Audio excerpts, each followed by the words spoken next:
Chers étudiants, bonjour. Heureux de vous retrouver dans cet enregistrement audiovisuel qu'on va dédier à la question de la Constitution. Vous savez très bien que parmi les axes prioritaires dans notre module de droit constitutionnel, la question de la Constitution figure au devant de la scène et représente un des points clés de la compréhension même du droit constitutionnel, au point que nous aurons tendance à opiner que sans constitution et sans analyse de la constitution, on ne peut même pas parler de droit constitutionnel. Mais il serait peut-être utile, voire fonctionnel, d'évoquer de prime abord la question de la corrélation entre la constitution et la démocratie. Pourquoi cette corrélation entre les deux? Je dirais même qu'il y a un continuum entre les deux, entre la démocratie et la constitution. D'abord parce que, comme vous savez tous, la première constitution au monde, qui était aux États-Unis d'Amérique en 1787, est venue justement pour asseoir un système politique, des agencements politico-constitutionnels, donner des droits, donner des libertés, voire établir un système, un régime, un mode d'action, des agencements, des équilibres. Donc, quand la Constitution a commencé, il a commencé dans cette optique d'organisation, tout en étant animé, voire habité par le souci de respect aux droits fondamentaux, aux libertés fondamentales, aux droits de l'homme d'une manière générale. Quand on évoque la question de la Constitution, sans doute, on l'évoque à partir de ce prisme, le prisme d'honorer la mémoire de ceux qui ont lutté pour les droits de l'homme, ceux qui ont essayé de prêter une attention toute particulière à la question de la démocratie, à la question de la séparation des pouvoirs, bref, à tous ceux qui ont cru en la valeur d'une constitutionnalisation à partir de respect des droits de l'homme et à partir de ce souci d'agencement équilibré de différents pouvoirs. C'est dans ce sens que, quand on évoque la Constitution, bien sûr, on l'évoque à partir de cette trajectoire de démocratie. La dissociation entre les deux n'aurait aucun sens. Vous allez me dire à juste titre qu'il y a certains pays qui ont des constitutions, surtout dans la foulée ou bien dans la foulée des vagues de décolonisation depuis les années 60 du siècle écoulé, il y a bien sûr tous les pays se sont empressés de se doter d'un texte constitutionnel. Mais l'habit ne fait pas le moine. Parfois on peut avoir une constitution sans pour autant être dans une optique de démocratisation. Qui dit constitutionnalisation ne renvoie pas automatiquement, ou bien ne renvoie pas ipso facto, à la question de la démocratisation. Peut-être que le fossé entre les deux est abyssal. Peut-être qu'il y a, je dirais, et je suis convaincu que le parcours de la constitutionnalisation, ce n'est pas animé par la volonté d'asseoir des institutions démocratiques et être en phase avec les aspirations du peuple, sera voué à l'échec, sera généralement un non-sens. Ceci dit, quand on évoque la question de la Constitution, bien entendu, ou bien le processus constitutionnel, nous devons d'abord le situer à partir d'une vision stratégique, des objectifs, des attentes. Bref, le processus constitutionnel lui-même, ce n'est pas question de forme, c'est d'abord une question de fond, question de volonté, question de stratégie, de pouvoir. C'est pour cette raison-là que le lien entre la démocratie et la Constitution devrait être non seulement au devant de la scène, mais il devait être appréhendé comme étant une priorité. Tout dépassement, tout dénigrement de cet élément-là ne serait que versé dans des illusions et versé dans des bricolages conceptuels qui ne mènent à rien, ou bien qui mènent à une impasse définitoire, notionnel et conceptuel. C'est dans ce sens donc que la question de la Constitution s'érige en question d'appréhension globale de la nature du système politique. Vous savez très bien que sur le plan technique, quand on évoque la question de la Constitution, on a tendance à la voir à partir de plusieurs éléments. On parle de la vie constitutionnelle elle-même. Mais la méthodologie de l'analyse et du décryptage peut changer selon non seulement un souci académique, mais selon surtout des interprétations plus ou moins idéologisées, où il y a un degré de subjectivité lié à une appartenance ou bien lié à un paradigme donné. Pour donner donc une vision ou bien livrer une copie assez équilibrée, il me semble que l'appréhension de la Constitution peut être faite différemment, sans pour autant nier l'importance de ce qui est formel, de ce qui est normatif, de ce qui est texte. Ceci dit, quand on évoque la Constitution, il y a bien entendu des éléments à mettre en avant. On parle d'abord de la nature de la Constitution elle-même. Nous avons la Constitution au sens formel, ça veut dire la conception de la Constitution en tant que norme suprême. Cela renvoie à l'étude de la Constitution dans son évolution, dans la manière de l'établissement ou bien de la mise en œuvre, dans la révision de la Constitution, bref, tout ce qui est formel. Donc on parle de la conception ou bien de l'appréhension de la Constitution à partir de ce qui est formel, ce qui est aussi déterminant. Deuxième chose, on parle de la Constitution en sens matériel. Ce qui nous concerne, c'est ce que la Constitution elle-même stipule. Ce qu'elle stipule, bien ce qu'elle met en valeur, renvoie à l'importance qu'on veut donner au texte constitutionnel lui-même. Généralement, les constitutions, ou bien la Constitution, sert à remplir plusieurs missions. La première mission, c'est la mission de l'organisation des différents pouvoirs, ce qu'on appelle le pouvoir constitué. Les rapports entre les pouvoirs législatifs, exécutifs, judiciaires, la délimitation du champ d'action politique, la garantie des différents droits et libertés des citoyens, bref, tout ce qui nous donne une possibilité d'identification et de décryptage de l'action politique et de l'identité de l'État lui-même. Alors là, la question se pose. Si on est dans ce prisme, le prisme du respect des libertés, des droits individuels et collectifs, le prisme d'un équilibre, d'un véritable équilibre de pouvoir, le prisme de rapports bien établis, bien institutionnalisés, bien définis entre les différents pouvoirs. Alors là, nous sommes dans la fonction principale qu'une constitution devrait jouer. Si on est dans le cas inverse, c'est l'effet de la vitrine et du simulacre qui se profile. Alors là, il faut mettre en garde contre plusieurs techniques, justement, que certains gouvernants mettent en œuvre pour dissimuler, sinon pour instrumentaliser même le jeu constitutionnel. Donc il faut faire très, très attention à cette question-là.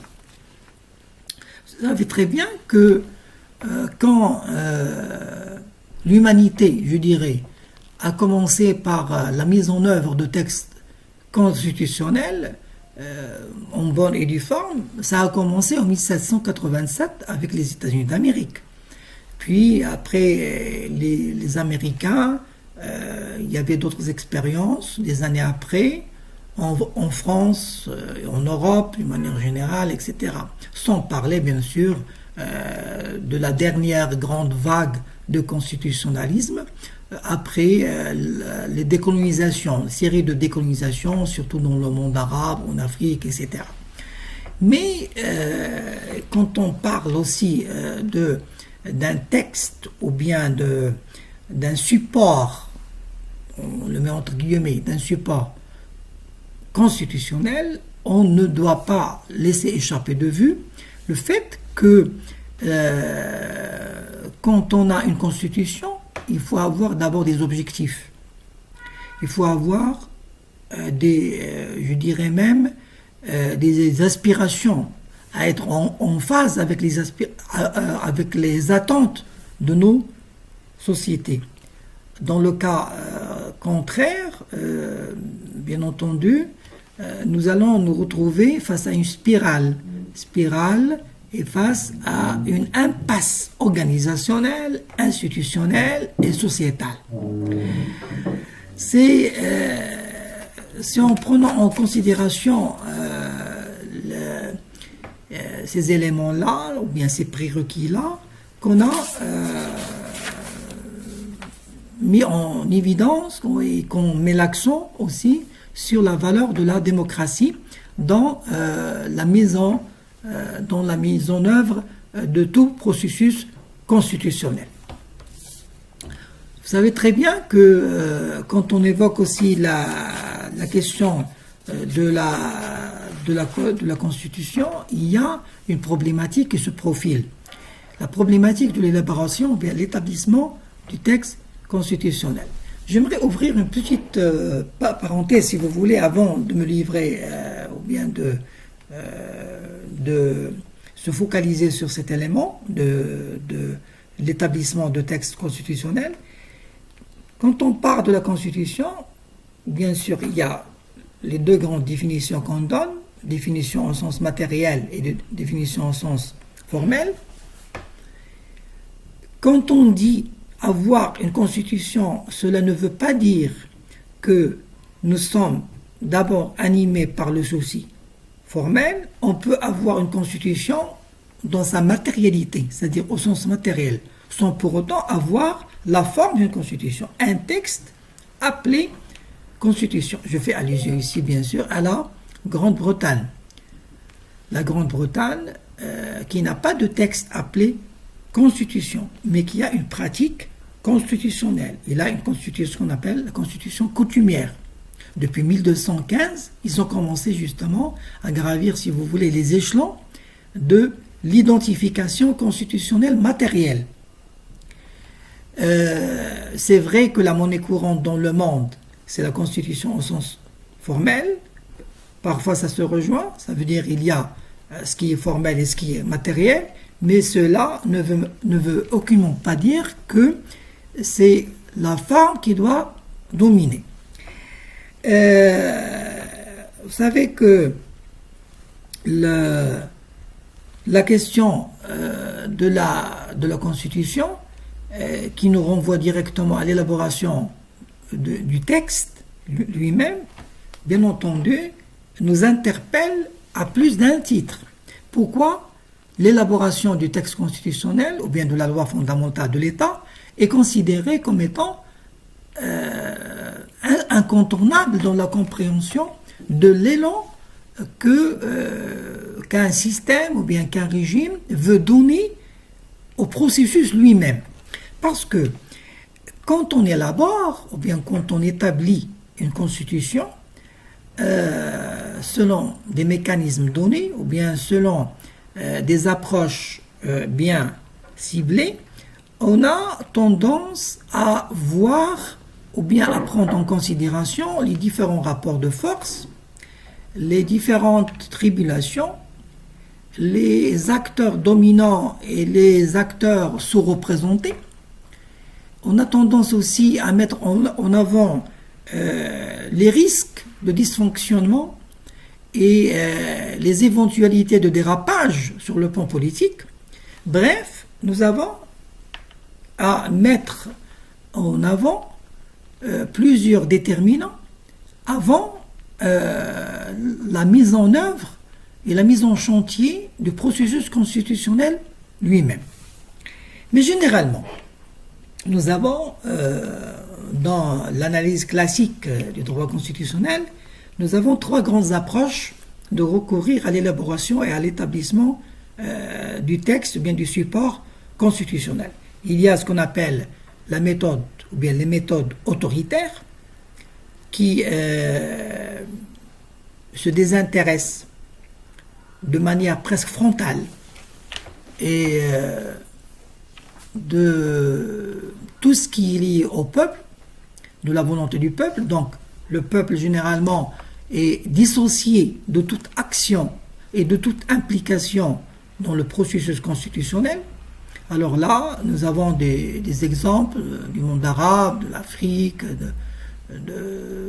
des pays du bloc Est, l'ancien bloc Est, etc., justement, qui se sont désintéressés de tout appui populaire. Donc, si on est dans ce prisme, ou bien dans ce cas d'espèce, où il y a une marginalisation systématique de la volonté populaire, bien entendu, nous sommes directement, sans hésitation aucune, dans l'approche autoritaire. Dans l'approche autoritaire, nous pouvons trouver des exemples comme l'appel fictif au peuple, comme l'octroi, la technique de l'octroi, quand le gouvernant, qu'il soit un roi ou bien un chef autoproclamé ou bien un général, etc. Généralement, les prétoriens recourent systématiquement à cette technique. Ils peuvent même aller vers le peuple, mais sans pour autant donner au peuple la valeur qui lui sienne.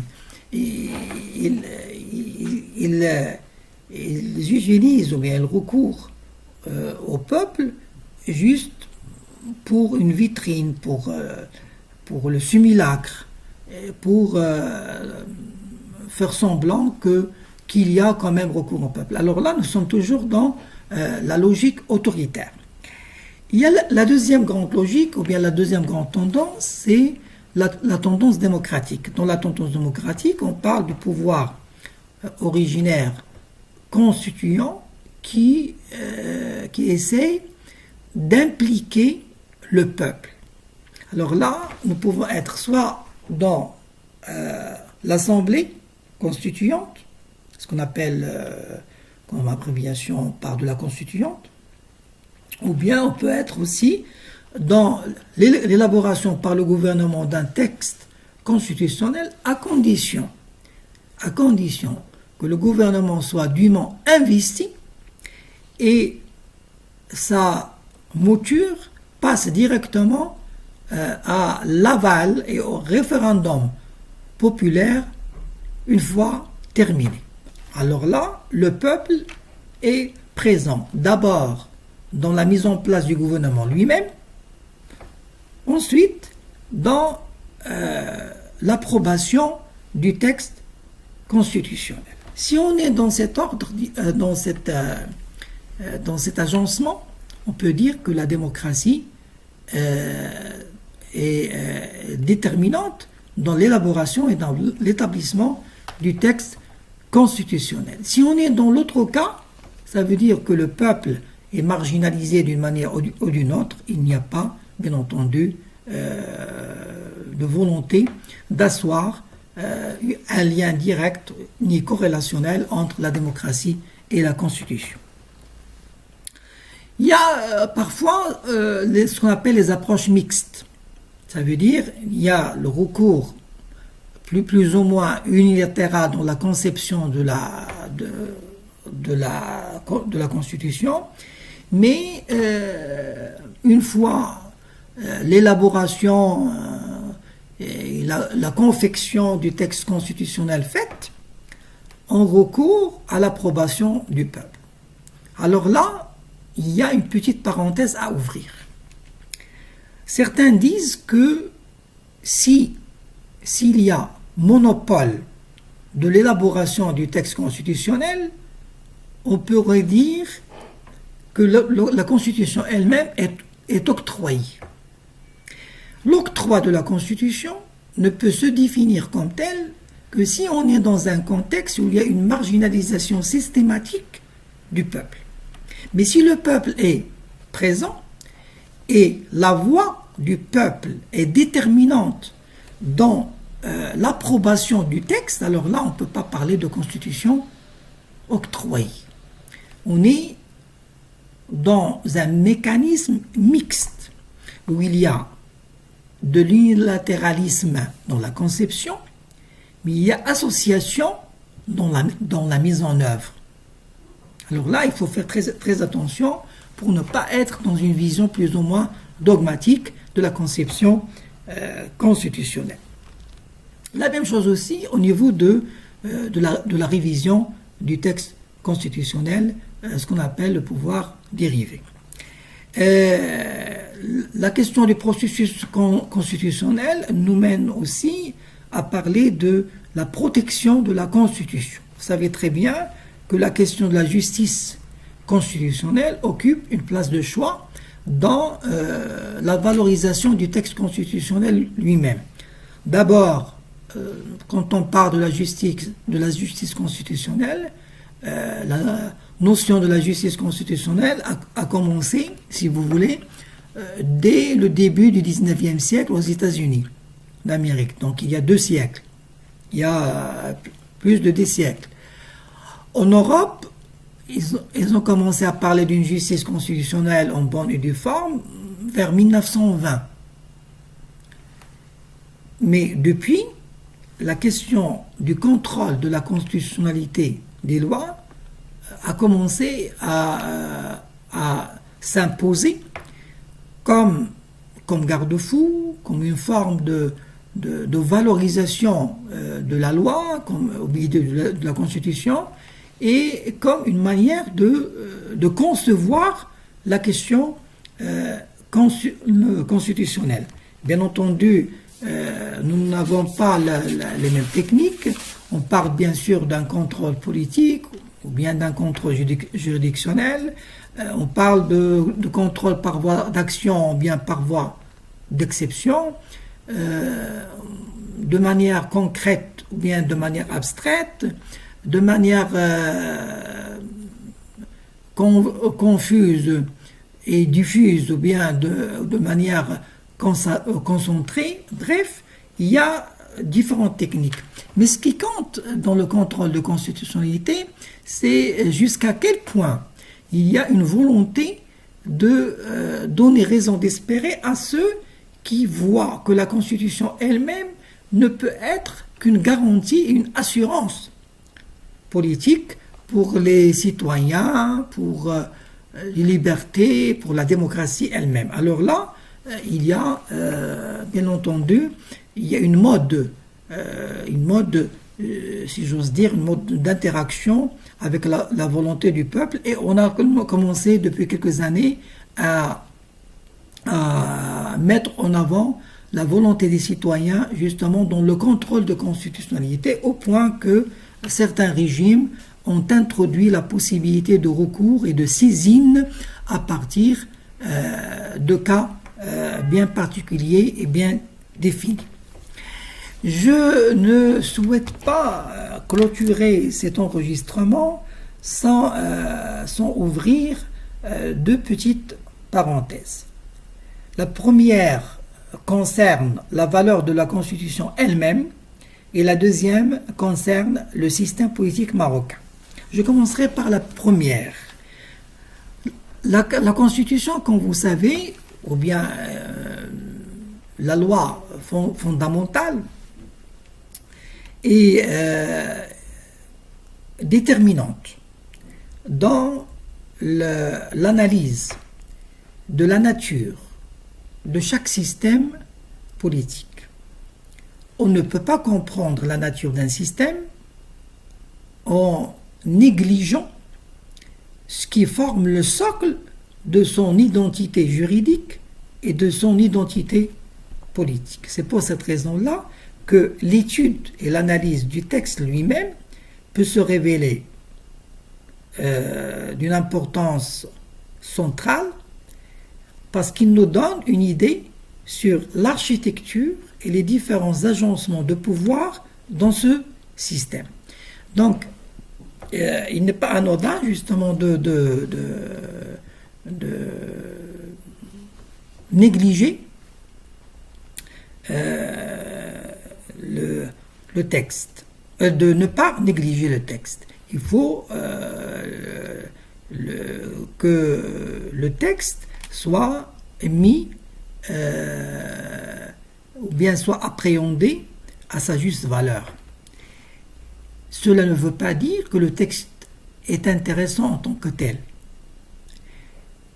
Le texte peut se révéler fructueux et porteur, voire fonctionnel, s'il y a une association entre le texte et le contexte. Et je reviens ici à la question du paramétrage qui a été le sujet de notre premier enregistrement audiovisuel.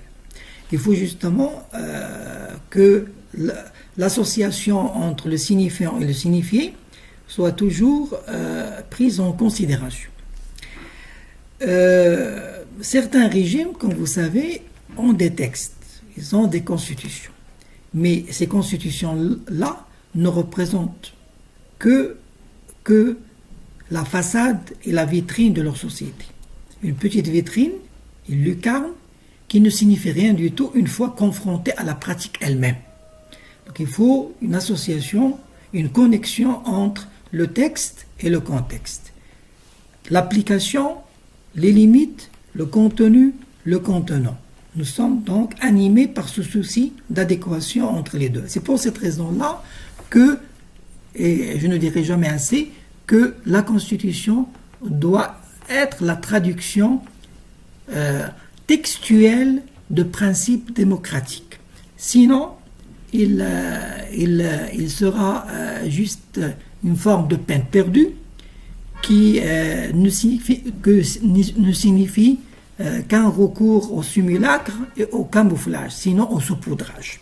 La deuxième petite parenthèse concerne le système politique marocain. Vous savez très bien que le Maroc est entré dans l'ère de constitutionnalisme en 1962. Depuis, on a eu droit à plusieurs révisions. Je fais allusion ici à la Constitution de 1970, 1972, 1992, 1996 et 2011.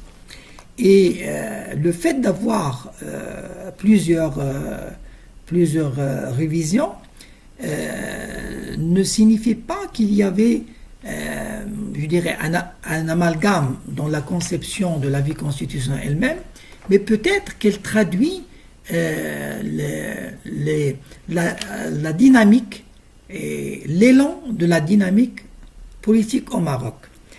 Les différents textes, bien entendu, que le Maroc a eu, ont traduit en quelque sorte et ont cristallisé une sorte de rapport de force entre les différents acteurs. Mais la question constitutionnelle a été et reste toujours au Maroc une question d'une pertinence indiscutable et d'une actualité non moins incontournable. Pourquoi? Parce que quand on associe entre la démocratie et la Constitution, et quand on associe entre la constitutionnalisation et le consensus, on voit que quand la société elle-même, et quand je dis société, je parle de manière générale, je parle de la société politique, de la société civile, bref, de tous les acteurs qui peuvent contribuer ou bien qui peuvent impacter l'action politique. Du moment qu'il y a des revendications, du moment qu'il y a des réserves sur certains articles, sur le texte peut-être, sur la nature des agencements, sur les différents repères et les limites constitutionnelles, alors là, le processus n'a pas encore pris fin. Donc le processus de la constitutionnalisation au Maroc, qui a commencé officiellement en 1962, même avec la constitution de 2011, reste un processus ouvert et traduit peut-être un état salutaire de revendication et de vouloir aller de l'avant dans un nouveau rééquilibrage et de nouveaux agencements politico-constitutionnels pour être en mesure de réaliser cette grande association entre la démocratie et la Constitution, sans laquelle la Constitution elle-même ne serait confinée qu'à son statut formel qui ne remplit aucunement pas la valeur ou bien les fonctions requises, les valeurs de la séparation des pouvoirs, du respect des libertés et des droits fondamentaux et surtout de la consolidation et de l'édification d'un État démocratique, viable, fort et efficace. Merci beaucoup.